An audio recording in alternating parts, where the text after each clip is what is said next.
business of culture, the culture of business, media and entertainment, policy and politics, creatives, iconoclasts. Full disclosure, I'm Robin Farzad, and we are live at the University of Richmond with U.S. Secretary of Transportation Pete Buttigieg. It is obviously head-spinning to find yourself on a stage competing for the presidency with somebody you were writing an essay about when you were in high school, which, let's face it, wasn't that long ago. It is an example of what life can throw at you and also what's possible in this country and in this life. Indeed, he has been Scholar Pete, Polyglot Pete, Naval Officer Pete, McKinsey Consultant Pete, two-time Mayor Pete, Iowa caucus-winning presidential candidate Pete, Daddy Pete. As far as resumes go, Pete Buttigieg is like a Pizza Hut, Taco Bell, KFC, with a sake bar that could take your order in Maltese. You know, seriously, he could. And he's only 41. So ahead, we talk planes, trains, automobiles, where the secretary's been, where he wants to go. Please do stay with us. Joining me on stage at the Modlin Center at the University of Richmond, our first show here, is U.S. Transportation Secretary Pete Buttigieg. Please give him another round.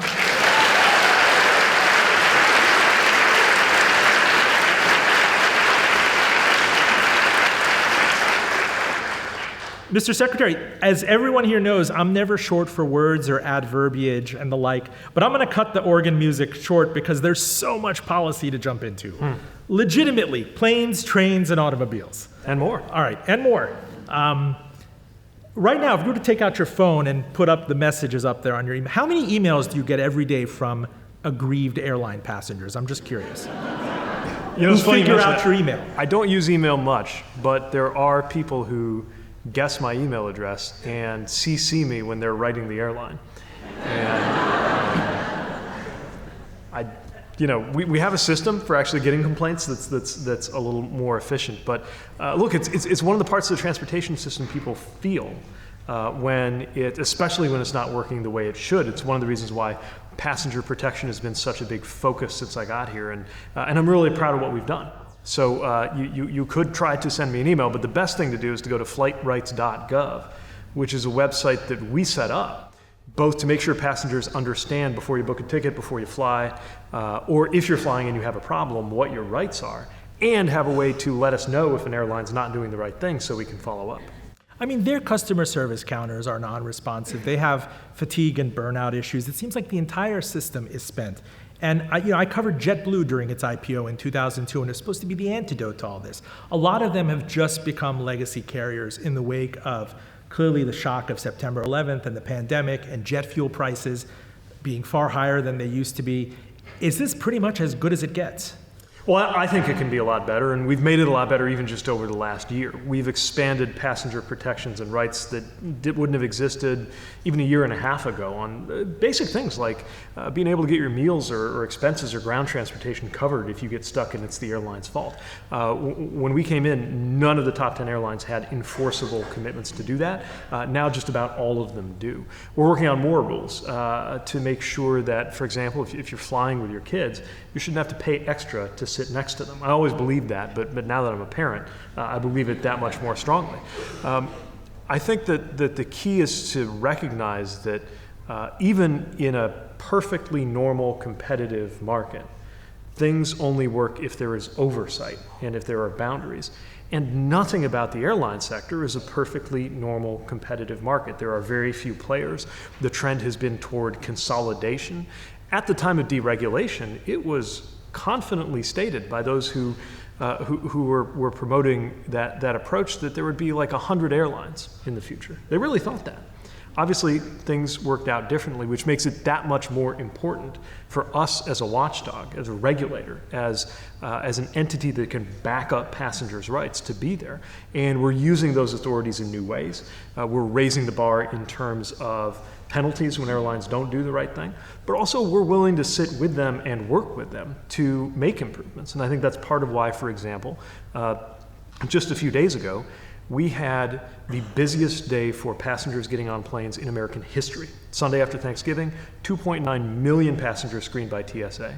and the cancellation rate was less than 0.5%. So I'm not saying that it's mission accomplished by any stretch, but we've seen improvement. We need to push to get more improvement.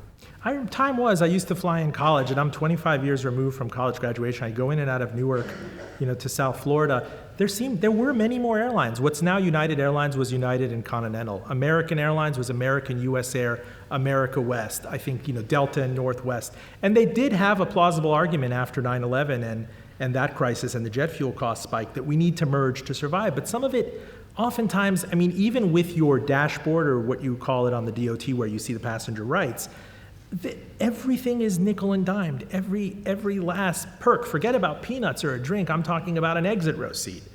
Forget about that. I'm talking about row 17D. If you want an aisle seat, you have to wait and risk it. Forget about being there with kids. Unless you shame them on the DOT website, there was going to be this race to the bottom. Well, I think a couple of things are happening in terms of the patterns you're talking about. One of which makes sense up to a point, another of which is not acceptable. What makes sense up to a point is a decision to unbundle some of these services or bells and whistles, right? So if some passengers would like to have a cheaper ticket, and the way you get that cheaper ticket is you don't bring a carry-on, or you don't get to pick your seat, then they get the chance to do that instead of having everybody have the same product, one size fits all. Up to a point, that's for the companies to decide whether their customers will tolerate it. But there's another level that's just baseline, just the basic level of service that I don't care whether you bought a first class ticket or whether you got the cheapest basic economy thing 6 months in advance. You should be able to expect certain things. You should be able to expect that if the airline strands you, that they're going to take care of you. You should be able to expect that you will not sit on the tarmac for a dangerously long period of time. And if you do, there are incredibly stiff fines for that, which is why it happens much less than it did before the Obama administration when they put in those rules. And as I've said before, I think there are things that are currently not required, like child seating not being paid for. Another example is being compensated if you get a long delay. Not just compensated like they'll get your meal, but like compensated for the waste of your time. But they play the asterisk and the fine print in that. If it's a weather or act of God issue, we were done this way. My son will come and tell you about Spirit Airlines Fort Lauderdale and what happened well into 2 and 3 in the morning. And I understand you get what you buy for and you show up, but at that point at 3 in the morning, you weren't exactly going to refer to a website and go try to get in line at a counter with a bunch of groggy kids. You just realize this is it. This is what the industry has become. And it's happened to JetBlue. It's happened to Southwest. It's happened to the legacy carriers. It happens whether you have a first class ticket or you're in carriage class. But that's exactly what we need to be shaping with the tools that we have, including regulation. I know some people say that any and all regulation is just an unbearable constraint on the free market economy. But regulations, first of all, safety regulations, are the reason why flying is the safest way to travel. This, by the way, in of itself is an incredible fact. You just step back and think about it, that a form of transportation involves getting into a metal tube with like 100 other people and being sent through the sky tens of thousands of feet above the surface of the ground at nearly the speed of sound, propelled by highly flammable liquid fuel, which is in fact set on fire in jet engines, right, is the safest way to travel. That is because of the incredibly high standard that was set and is maintained on safety. I also think that good regulation helps make sure on the passenger protection side, the consumer side, the economic side, that people have that baseline of a better experience. For example, if your flight gets canceled, I don't care if it's weather or any other reason, you are entitled to get your money back. Now we're working on how to make sure that you don't have to fight to get your money back. That's the next step. But in the meantime, if you do and you're having trouble, call us, because we have set records in terms of the toughness of the penalties that we are assessing on airlines who are not doing the right thing. And we're ready to continue to do that, to get better results for passengers. Is there part of you, especially in the past life, kind of the consultant and presidential candidate party, that wants to march down Pennsylvania Avenue and tell the White House to break up the airlines? I mean, back in the day, that was a possibility. They broke up Ma Bell, and that led to competition. Or this, the deregulation that started with I think, in the late 70s and early 80s with fares. It's kind of run amok at this point, and maybe more competition's needed. For anybody keeping score at home, I don't know the chances for JetBlue and Spirit, getting that merger approved, but this is an industry that really, really keeps wanting to merge. Left on its own. Is that even a possibility? I'm surprised no candidate has ever broached it. Well, funny you should mention that. We are acting with the department's own authority, which has been there for decades, but hasn't really been used in the past, to get involved in the JetBlue and Spirit case because of concerns about what that merger would do to competition. And there are authorities that the DOT has had the whole time, but really has slept on over the years, that have to do with making sure that people are protected, including in these contexts where we have more and more mergers. Because otherwise, you do have to ask, where does this end? Does it wind up like Coke and Pepsi? Do we wind up with I'm one an airline? RC Cola guy, for whatever it's worth. Well, you want to have some choices, right? And I think that's important, and that's part of what's at stake in JetBlue Spirit, which is why I felt that we needed to do something different from precedent, pick up those legal authorities and use them. Is that normally the province of the FTC or the FAA? Generally, DOJ has done it, the Department of Justice, and they're involved here too. And we're working with them side by side. But in the past, it was left completely to the Department of Justice, and it turns out the authorities that our department has are overlapping. They're not identical. And that means, in my view, that we ought to step up. If you have tools to make a difference with, you ought to pick them up, use them to make a difference. That's what we're doing in this particular case, with a broader view to concern about consolidation in airlines. By the way, it's not just airlines. You look at freight railroads. We're down to 7, and really 4 of the largest Class 1 freight railroads, where there used to be dozens. And that can be to the disadvantage of customers, of workers, and of communities. And the Surface Transportation Board is now taking, I think it's safe to say, a more rigorous approach to the economics of the railroads than we've had in the past. And we're watching closely to, again, knowing that however concentrated an industry gets, the more concentrated it is, the more important it is to have a regulator looking over their shoulder to make sure that they do the right thing. You read my mind, trains. About 3-4 miles north of here is the Staples Mill train station, which is, I hear it's still the busiest train station in the South and easily the busiest train station in Virginia. I mean, that's trivia nobody would get on Jeopardy. But up until about a month ago, had I taken you to Staples Mill, Richmond, again, just north of the University of Richmond, you'd be transported to 1971 East Germany. And I saw,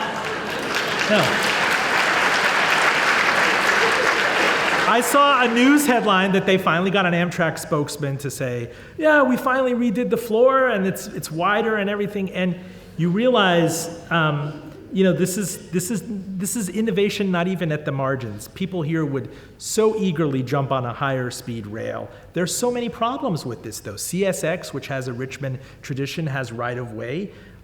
As you just hinted at, that these freight companies that have merged and have excess profits, I think Berkshire Hathaway is involved in it, they have thrown their weight around much more. I think CSX's CEO, as recently as 2011, says there's really no future for robust passenger travel in the United States. So how am I supposed to get my head around that? I mean, if the airports are tough like this, if I want to take a train, I'm in DC quite a bit. I know you went between New York and Boston a lot. You couldn't really truly count on the Acela and others. There was something always missing. And you've been to Japan, you've been to other countries. I hear people who toured the Pudong bullet train. Why can't that dog hunt here? Well, I think it can if we invest the right way. And one thing that I said as soon as President Biden asked me to take this job was that I was finally in an environment where I was at best only going to be the second biggest passenger rail believer around, because President Biden, because he used Amtrak almost on a daily basis to get home to Delaware, understood the importance of passenger rail. And yeah, I think anybody who goes abroad very likely has an experience with what passenger rail could be and comes back here to the US and thinks, why can't we have nice things? I was in Japan for the G7 transportation ministerial, and sitting as a passenger on the bullet train there is an incredible experience. And sitting up front They gave me a chance to go up into the cabin up front where the operator is. That was a spiritual experience. You see just how fast the world is going by. And we can and should and will have a dramatically better standard of passenger rail in the US than we have today. Here's what has to happen. First, we got to take care of what we've got. You mentioned 1971.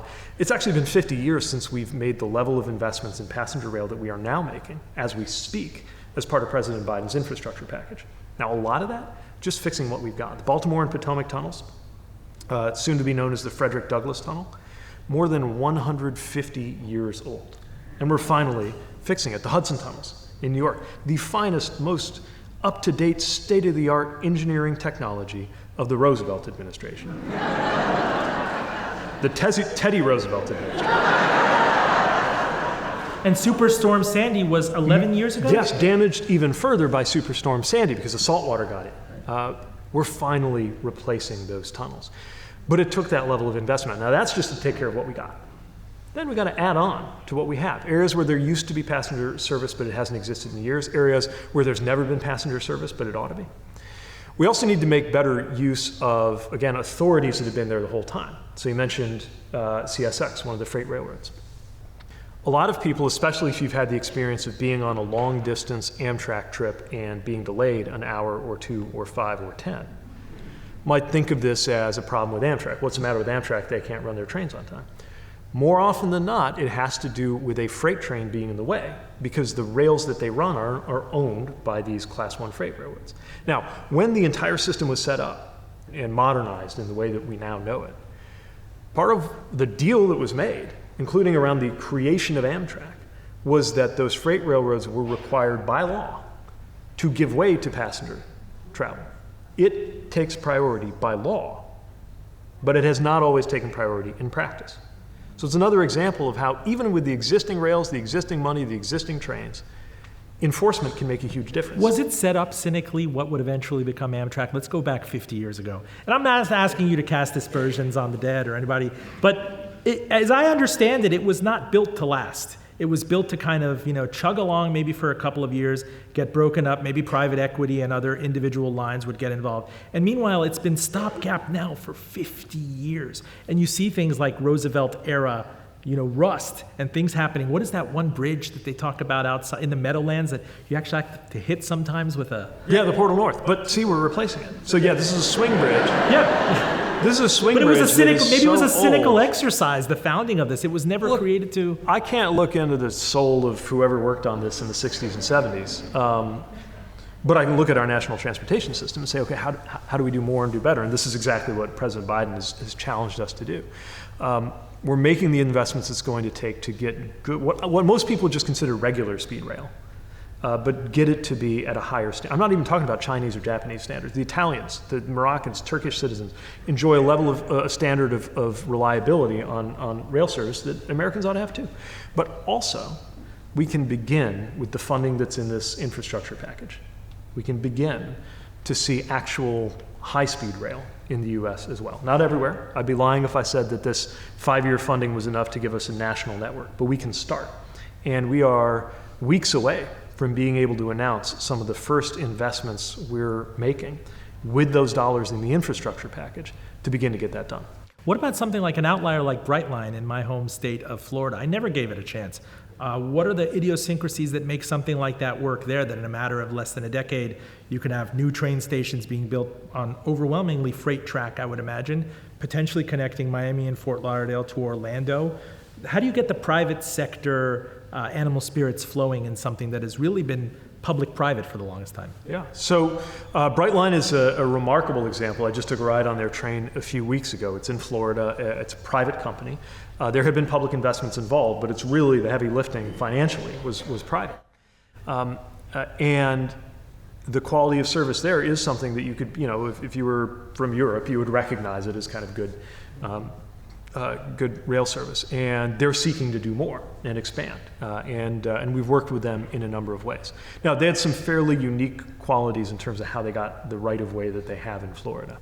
But it can't be the only place in the country where you can have those creative solutions. And look, the only thing I like better than a great proposal for a federal grant to deliver great transportation services is a transportation service that isn't asking for federal money that can do a good job.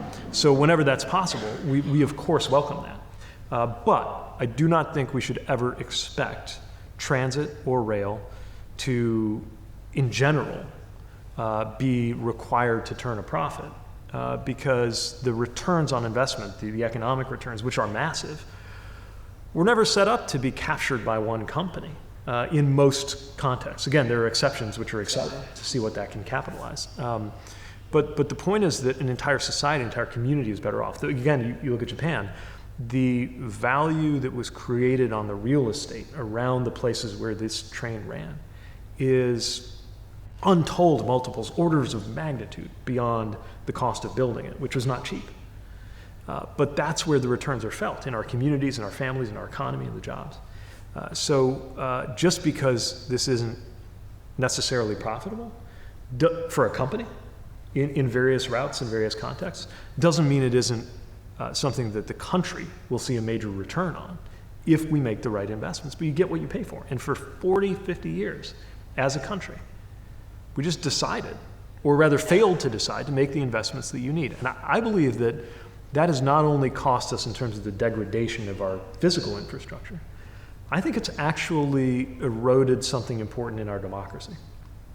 And the reason I say that is because part of the social and political trust that makes us willing to participate in a democracy, to live by these rules where we all send people into office and they make decisions, and love them or hate them, we all have to live by them. But part of what makes any of that equation work is results. You need to get results.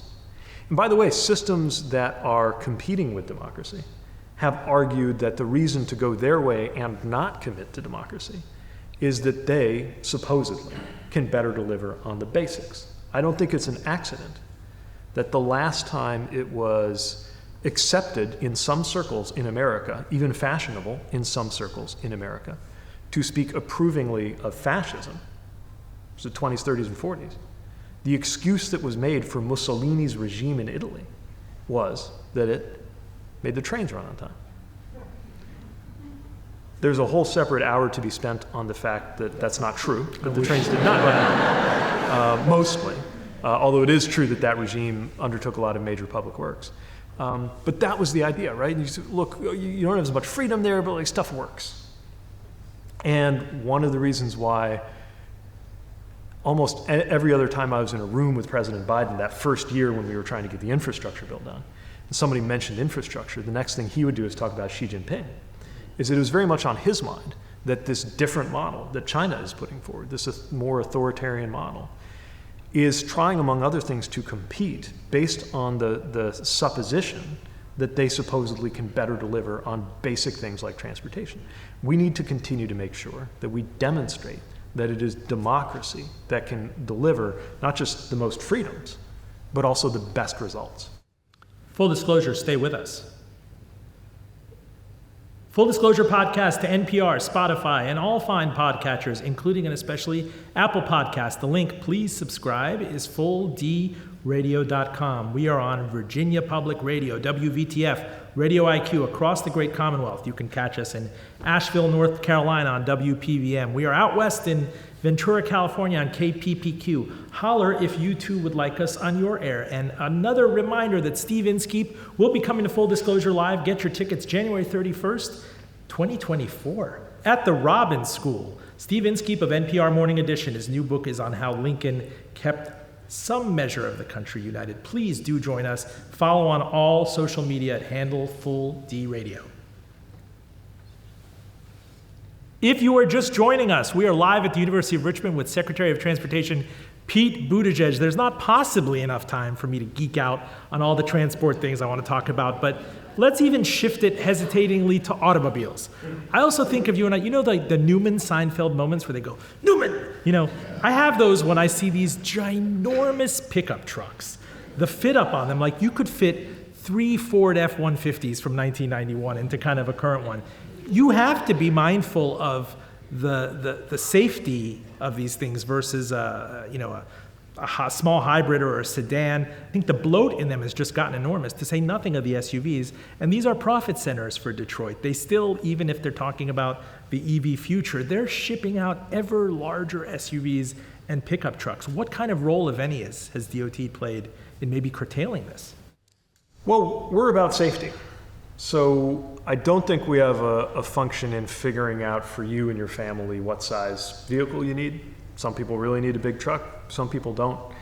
I don't think it's our place as a federal government to be telling you the answer to that question. But I do think it's very much our role and our responsibility to look after vehicle safety.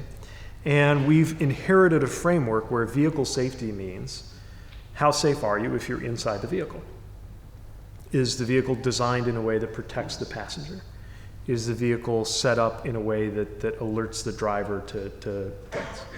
All of which, of course, is very important, all of which we test with crash test dummies and assess with 5-star safety ratings and do a whole lot, going back all the way to things like the fights over policies to require seatbelts, which now sound quaint, but were fierce political fights. But that was the framework. Vehicle safety means, are you safe if you're inside the vehicle? So now we're in a crisis of roadway safety. About 40,000 people a year die on American roads. And while we seem to finally be showing early evidence of having turned the tide, it's an unacceptably high number, and it went up quite a bit in recent years. And that rise was driven largely by pedestrian and cyclist deaths. And what that tells us, what that tells me, is that if we're worried about safety, it's not just how the design or operation of a vehicle affects the safety of the people in the vehicle. It also has something to do with the design when we're worried about the safety of people outside the vehicle.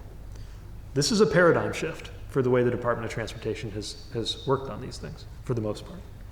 But it is why, for example, we are beginning to include those considerations in what's called our NCAP, our new car assessment program, that yields things like those 5-star ratings. It's why we've begun the process of a rule on automatic emergency braking, not just to stop you from hitting a car in front of you, but to stop you from hitting a kid in front of you. And I think that needs to be taken more and more seriously if we are going to succeed in reversing the rise of roadway deaths. I'll pause there. I could go on. Okay, I'll go on. Now, we also need to get really serious about technology and face the fact that while we are all rightly cautious and nervous about automated vehicles and automated driving,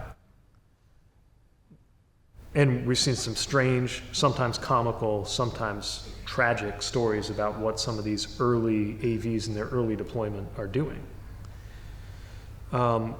We need to remember that the backdrop of all of this is that human drivers have a murderous track record. And so as safety evolves from things we have now that are what we call ADAS, Automated Advanced Driver Assistance Systems, the thing that dings to tell you're getting too close to the car in front of you, the thing that nudges you back into your lane if you're drifting out of it. As that gets more and more developed towards something that could actually take over, which, by the way, I want to make very clear, despite any marketing claims you may see or things you might see on Instagram or wherever, any car you can buy right now, you are required to be actively driving it at all times, no matter how fancy the features are, to help you do that. These are not driver replacement systems, they are driver assistance systems. You are responsible for driving your car safely. But these systems are evolving. What's at stake in getting this right is not just stopping the technology from doing more harm than good, which is very important, as is the case anytime we regulate a technology to make sure it's safe, but also realizing the potential, which is a world in which roadway deaths seem as antique and exotic as deaths from tuberculosis and dysentery and cholera do in the developed world. I have to shift as much as I want to have 3 hours to talk to you. EVs, range anxiety. In the interest of full disclosure, I have a 2012 Camry hybrid with 110,000 miles on it, and I'm loath, even though it needs a refresh, even though the kids, my brother has a Tesla, I don't want to give up the 600-mile combined range. And I don't know, nobody really needs that, but it's nice to never really have to go to the gas station. And what I'm seeing now from everything that's offered out there, whether it's the big three, it could be a Toyota vehicle, a Subaru, an Audi, Tesla obviously, is range that maybe in real world application gets you to 300 miles. Is this a chicken or egg problem? Is this an overrated problem? Do you think that this is solved with better range in vehicles, maybe different batteries, or maybe having a plug at every half mile or something like that? I always try to get my head around this. And what's gonna cause that great unlock moment, like the way everybody switched to smartphones in 2007 to 2010? I know it's not, absolutely analogous, but... Yeah, that's a great question. Although I should start by noting that even though we think it's important to have good, strong, and swift adoption of EVs, we're not looking for an overnight unlock moment. The country actually isn't ready for it. The grid isn't ready for it. Our goal is not to have everybody in an EV tomorrow. The stated goal is by the end of this decade to be about half and half in terms of new sales, which by the way is very aggressive. But that's also what we think we can absorb in terms of having the charging network and the grid and everything else ready. But the great news is the more people choose to do that and are able to afford to do it, the more they will not only be driving a greener vehicle, but will be capturing the gas and diesel savings that come from fueling your car with electricity rather than gas or diesel. Okay, so first of all, let's remember how early we are in the life of EVs. If you try to relate it to the combustion engine, it's not 1905, but it's like maybe 1915, right, in terms of how advanced we are relative to where it's going to be. So range will increase as battery technology improves. But there is also probably a real gap, and I think your question gets at this, between the range that most of us need and the range that most of us think we need. And that gap causes people to spend more money than they might need to purchase more range than they need to, because the biggest driver of the cost is the physical battery that is bigger and heavier the more range you need out of it. And I think part of that can only be resolved through experience and people getting used to it. So, most EVs now on the market, 200, maybe 300, maybe 400 mile range, or somewhere in that territory. And very, very few people routinely drive more than a fraction of that any given day. So what we got to make sure is that, first of all, people are comfortable, especially if you have a single family home or a detached garage where there's nothing mystical about charging infrastructure. It's the plug in your wall. If it's a multifamily dwelling, that's more complicated, which is why we're subsidizing chargers for hard to charge areas. But then when you go out on the road, you'll probably be able to get back to where you're going without having to think about charging, but we want to make sure that if you do, then there's a charger where you need it. We're requiring for the funding that we're putting out to the states to put in more chargers at least every 50 miles, even in really isolated open areas. You know that there's going to be a charger. In the same way that when you're getting ready to go on a road trip, there's lots of things you might be thinking about, but whether a gas station exists between you and the end of the range of your gas car is not one of the things you worry about. You're pretty sure that's going to be there. We have to get there for EVs, and we will. Why aren't the gas stations agnostic about putting up a charger? I mean, you're selling, kilojoules or something instead of this. You're getting people to come into the convenience store. It sounds like a McKinsey question. Yeah, this is a great question. So it would actually be a mistake, even though it's a very natural thing to do, to think about charging a car as pretty much the same as filling up a car. It actually has more in common with charging your phone than it does filling up your car, which makes it easier and harder. It makes it easier in certain ways. For example, very few of us I'm guessing none of us, fuel our car at home. That's not an option, right, if it's a gas car.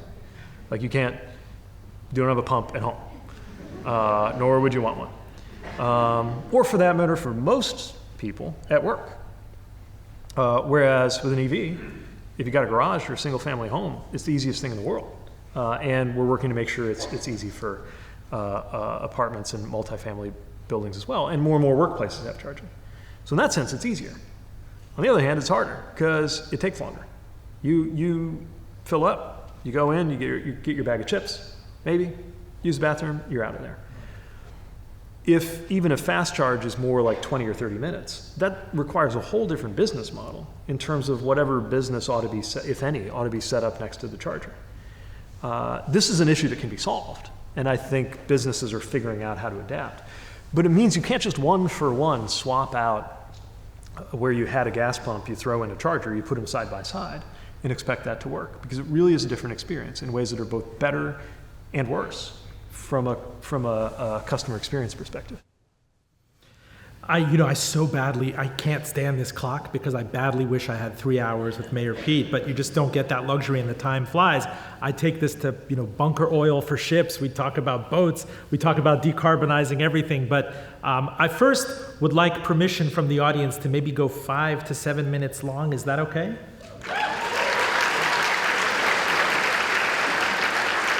And the bylaws of the Modlin Center, I understand, said I need a 2-for-2 vote from Dean Quinones. And the acting president pro tempore tonight is Tina Halleck. Where can I see you? Is it okay? Is this okay by you? I might have to run it by Chasten, but I think we'll be okay. That's all right. 5 to 7 minutes. Oh, by the bylaws, you also have to stick around for a muffin and coffee to make this happen. But we'll give you another 30 minutes to decide. I want to take this to you. Just like with Rashida Jones of MSNBC, the first black cable news network chief, major news network chief, you guys have had the most fascinating century. She was working graveyard shift at a local news station, I think on the east coast of Virginia, working on the side at Victoria's Secret while she was majoring at Hampton University. And 20 years later, less than 20 years later, she is the president of MSNBC. You, meanwhile, I go back to these photos of this essay contest in 2000. It was the Profiles in Courage Award, right, with the Kennedy Foundation, and you wrote about Bernie Sanders, who was then, fiercely independent representative. 20 years after that, you're both on the brink of becoming president of the United States. I remember the 2020 primary. Life comes at you fast, and I'm wondering what that experience, what that symmetry was like. Yeah, one... I tend to ask loaded questions, but that's the... It's funny, one time at the end of a debate, Bernie came up to me and said, as only Bernie can do, you want to go back and read that essay you wrote in high school, Pete?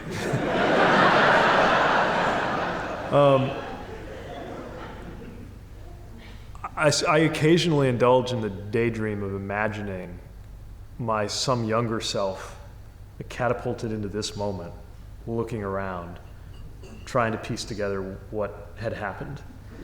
And I wondered what that 18-year-old high school student who wrote an essay for a Profile in Courage essay competition about a member of the House who I wrote about because I felt, whether you agree with them or not on everything, the idea of somebody who said exactly what he was and who he was, and didn't care about the political consequences, and didn't care, as it looked in 1999, didn't care that meant he would never go further in politics than being a member of the House, right?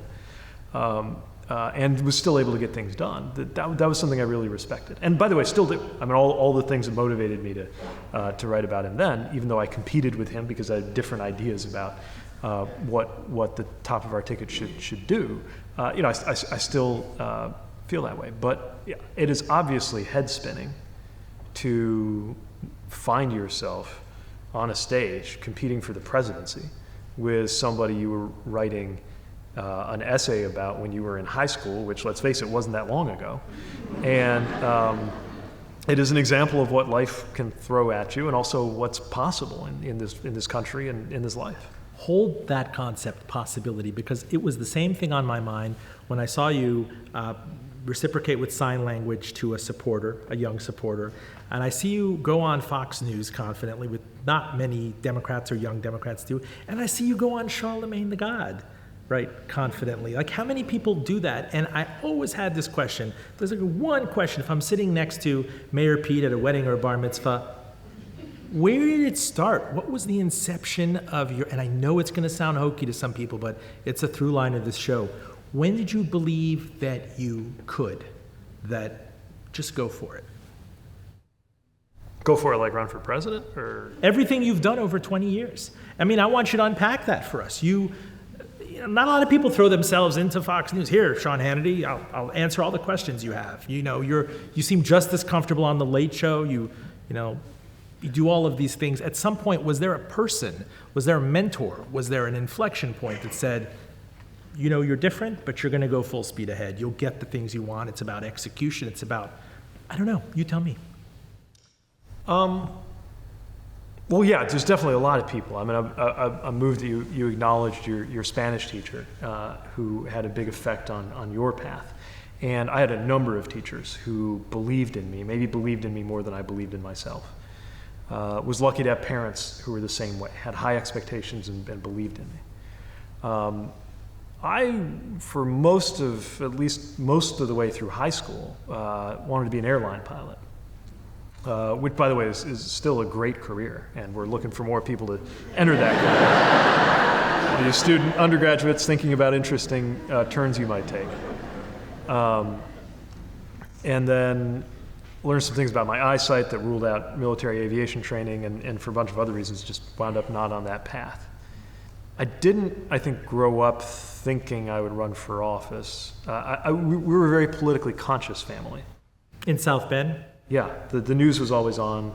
My dad was always yelling at the TV about what Ronald Reagan was doing or something. But we were not a politically connected family. I don't even remember the first time I would have met an elected official until I was a student, actually. Or I guess when I won that essay contest and I got to go to the JFK library and there were senators there. It was really head spinning. But I also had the experience that I think so many of us do in different ways, where you try something and you see what happens and you get somewhere and then you try a little more. And whether it's been learning a language or an instrument or learning a sport, that kind of can be that has really propelled me when it's gone well.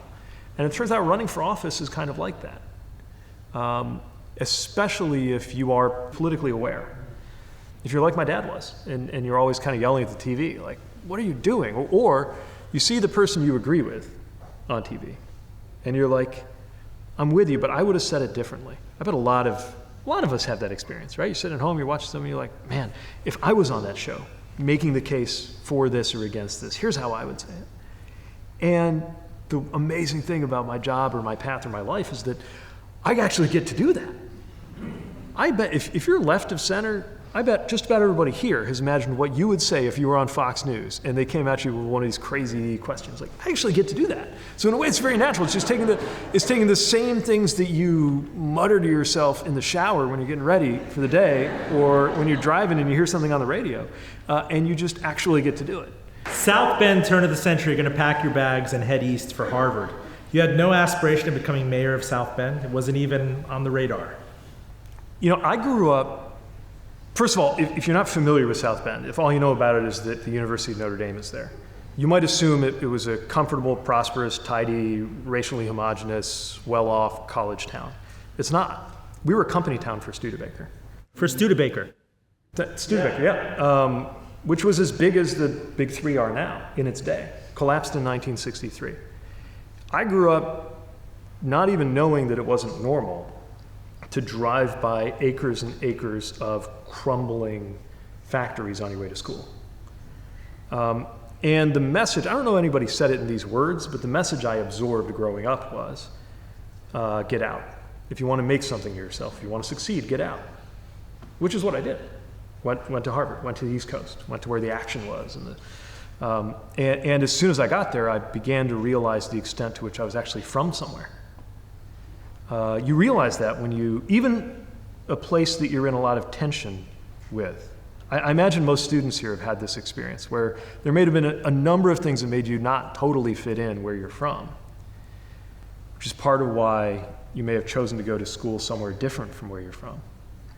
And the moment you get there, you begin to notice certain things actually about where you're from that you carried with you that make you not totally fit in the new place that you've arrived in. And navigating that tension, among other things, gives you something to offer if and when you do choose to go back to where you're from. And one thing I really admire about a lot of people in my generation is people who chose to go back to places that were unglamorous and often struggling and make themselves useful there, make a difference there. And that's what I got to do in South Bend. So no, I never imagined, even once I was thinking I might want to run for office, which I was by the time I was a student, I was thinking about foreign affairs and big national and international things. It took me longer to realize that I would find so much more meaning and opportunity closer to home, working on local things that I hadn't really paid as much attention to as a high schooler or as a college student. Cambridge was not the place to come out, though. No. I mean, in a certain way, it's probably maybe a better place to come out than Indiana. But having grown up in Indiana, I was so deep in the closet that I wasn't even ready to come out to myself when I was an undergraduate, or for that matter, a graduate student. I was a long way from that. And then when I finally got that far, which took a long time, matter of fact, I remember the first time I told a friend, which is kind of my way of cementing that I had come out to myself, was to tell that first other person. Kind of patted me on the shoulder and said, "You didn't really make it easy on yourself with your career choices," because by then I had 2 careers. One was public service in Indiana, and the other was as a military officer in the reserve, where it was, when I signed up, the policy of my country to fire me if it came to light that I was gay. So obviously these conditions also not conducive to coming out of the closet. What changed all of that, what put me over the edge was actually my military career, because I got activated. I went to Afghanistan. I served there while I was mayor. I did take a leave of absence. Yeah, Naval Reserve sent me to Afghanistan, landlocked country, but these things happen in the American military. And I did something that you are told to do when you deploy, which is to write a letter to be opened just in case.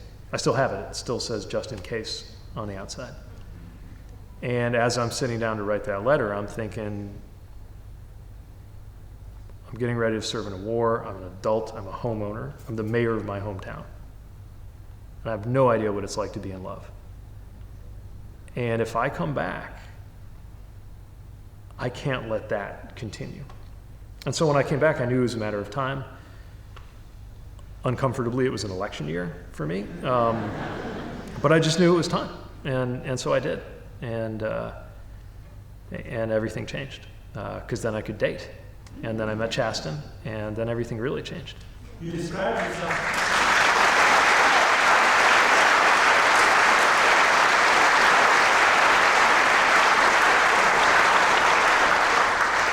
I read somewhere that you described yourself as kind of a glorified, uber dangerous Uber driver in Afghanistan. Yeah, we call And him. I can't imagine. I'm thinking of Yossarian in Catch-22 with the sorties and fearing for your life and PTSD. Is there any way you can give us a window into that experience, and also how you bucked up and went there to begin with?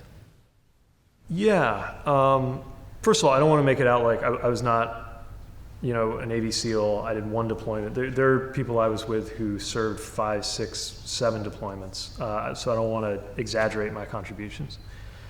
But yeah, it turned out that I was there as an intelligence analyst, but it turned out what my unit really needed more often than not was a driver, because there were restrictions on who could drive. You had to be trained and qualified on a long gun, so a rifle and not just a pistol, in order to go outside the wire, and there needed to be 2 long guns per vehicle. Anyway, all of which is to say there are a lot of situations where I needed to be available to drive either my commander or other people in my unit or gear, either around Kabul, outside the wire, or between Kabul and Bagram. which was a dangerous road. One time I needed somebody to come with me, and he was one of these more grizzled types who'd been there many times, and volunteered to drive with me, and chose to point out along the way the different places where IEDs had killed people that he knew.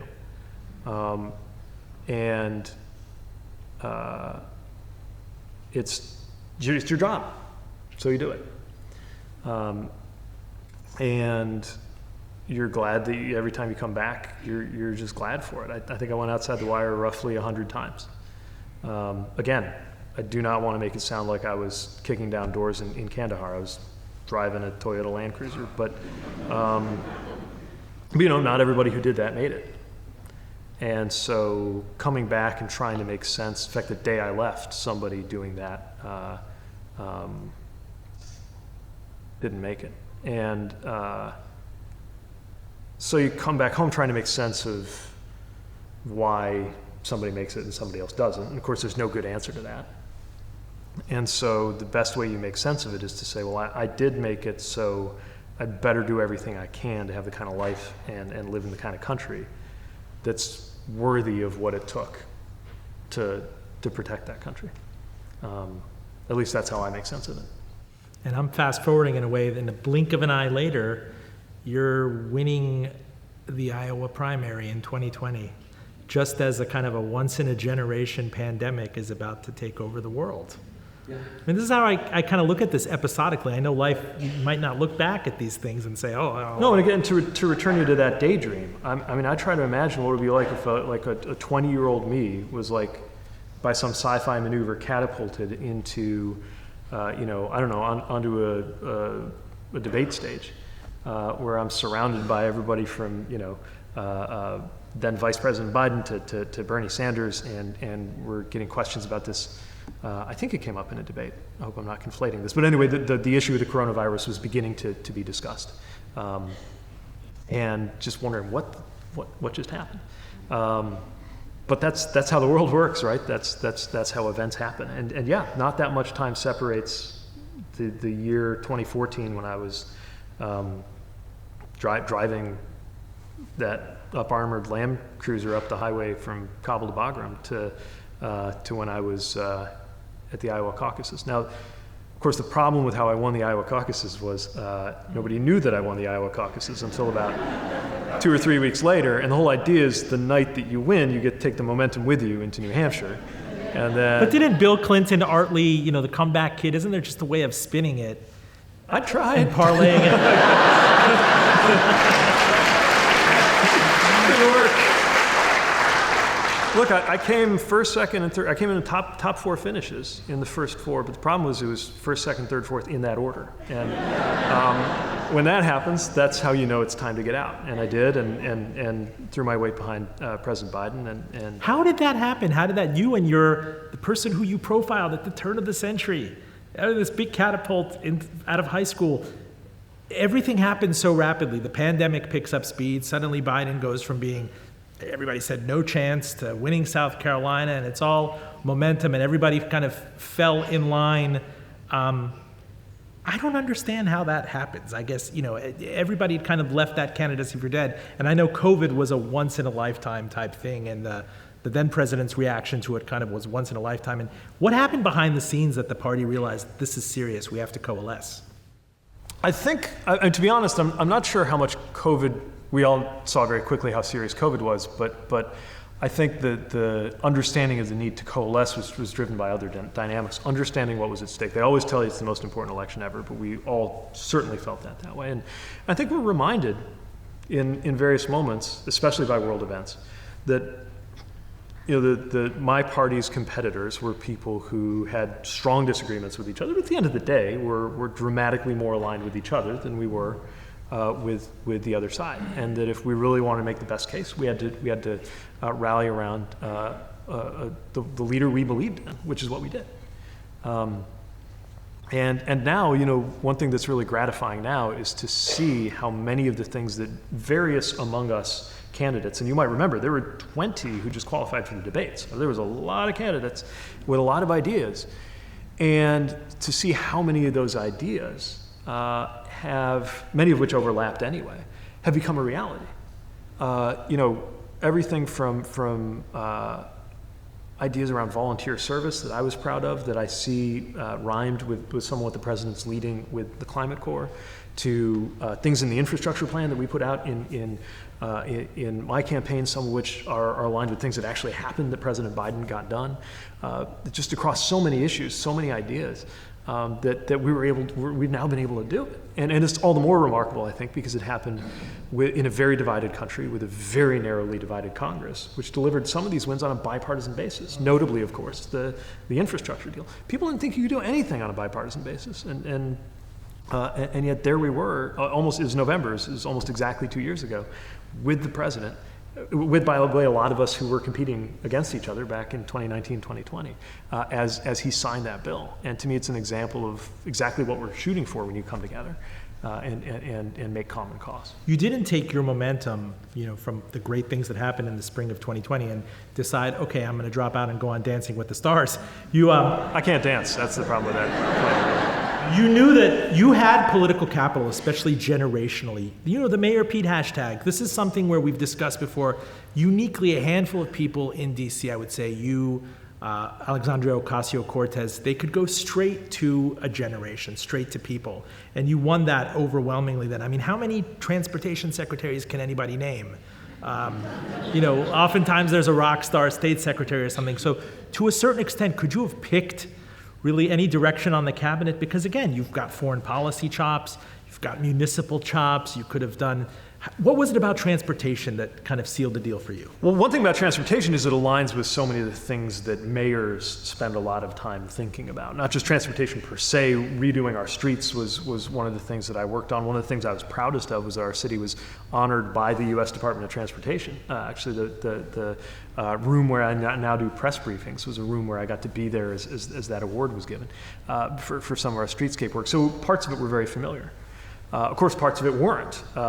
We do commercial space travel. We oversee the U.S. Merchant Marine Academy. These are obviously not things that came up when I was mayor of South Bend, Indiana. But there's a connection, there's a rhyme. And one thing I find is that I'm often with mayors who are trying to get stuff done in very relatively nonpartisan work, who need a bit of a wind at their back. I wish when I was mayor there was a $1.2 trillion infrastructure bill going on. Very few things are more rewarding than being able to be with local leaders and mobilize those kinds of federal resources that I wish we had when I was doing that job, to help them get it done. And it's true, not just mayors, but just communities. I was in a small, rural community that has an airport, even though it's a tiny 2,500 people. But the airport really matters because they use it for flights to get people to a hospital when they need acute medical care. And their airport, their general aviation terminal, this is in Chamberlain, South Dakota, is a mobile home. I mean, it's been expanded and dressed up, but you can tell it was a double wide. And we got the funding we got them the funding to get a permanent building there. And I saw these, I met with these county leaders, these really practical and plain-spoken guys, some of whom were coming to the verge of tears because they cared so much about this, and we were finally getting it done. Being able to do things like that is why I think the Secretary of Transportation is the best job in the federal government. Unbeknownst to most, you're now a resident of Michigan. Yes. You look like, and not everyone stays for life at Treasury. The Department of Transportation.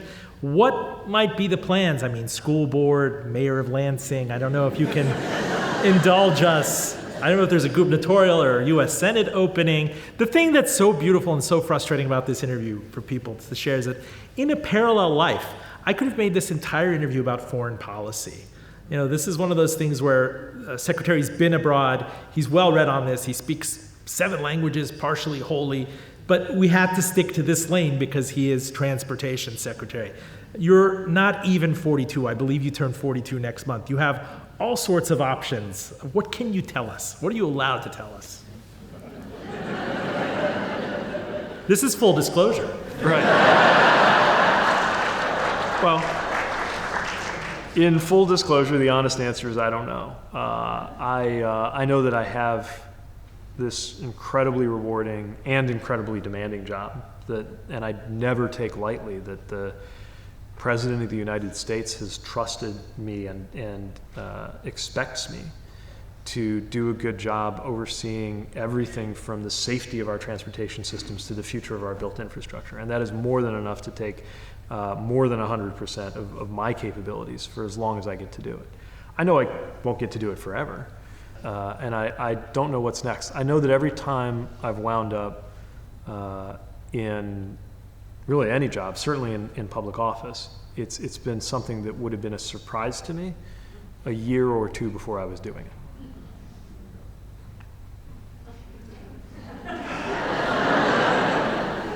Just one wild card, there's a new Speaker of the House, kind of barely, and maybe hanging on for dear life. And there were some interesting comments in the past. Like, do we have to? I don't know how to think. It's like, the CEO of Apple, the world's largest corporation, is out and open about it. Several Fortune 500 people. You go to university, this stuff ceases to be an issue at a certain point, but I want to know what's going on in your head, that if you're called to testify before the House, the Speaker is kind of on the record as having a homophobic statement history. Has any of that been sussed out behind the scenes? Has any of that been, is it just, it is what it is? It is what it is. You've had to deal with all sorts of people. It's not great. Washington has already, I've found, been a place where there are lots of wonderful people, but they're also the kind of people who will, ask you about your kids over breakfast and then go to the floor of the House and vote against your right to be married. And the thing that I think has taken a lot of Americans back about the Speaker is that he holds these views and is not some random member of the House. He's the Speaker of the House. He's the leader of the House. And this is not the model Congress of a high school organization. This is the actual Congress that makes actual laws that all of us have to live by. And it is led by somebody who in 2023 still doesn't think that somebody like me ought to be able to be married. By the way, from what I can tell, also doesn't think straight people should be able to get divorced. Doesn't believe in access to birth control. People can have whatever personal or religious beliefs they have, but this was set up to be a country where nobody has to live based on some other guy's interpretation of his own religion. That's like a really big part of how this country got started.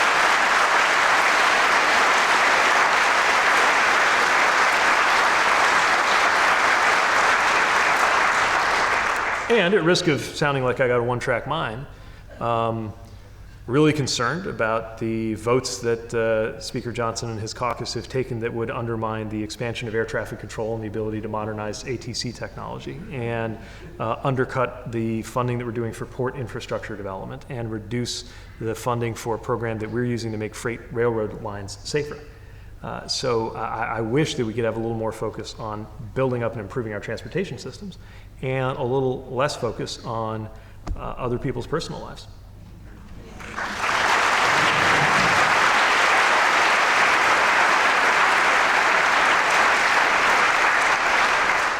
I'm going to put you on the spot. Having gone through the full disclosure ringer, you can finally exhale now. This is not by far the hottest seat that you've ever been on, but who should be on this show? Who should be on this show bigly, live, like this? I got a good one for you. The first fan letter, probably the only fan letter I've ever written, was to the oceanographer Robert Ballard of the Woods Hole Oceanographic Institute, who discovered the Titanic. And he wrote back, which meant a lot to me because I was 5.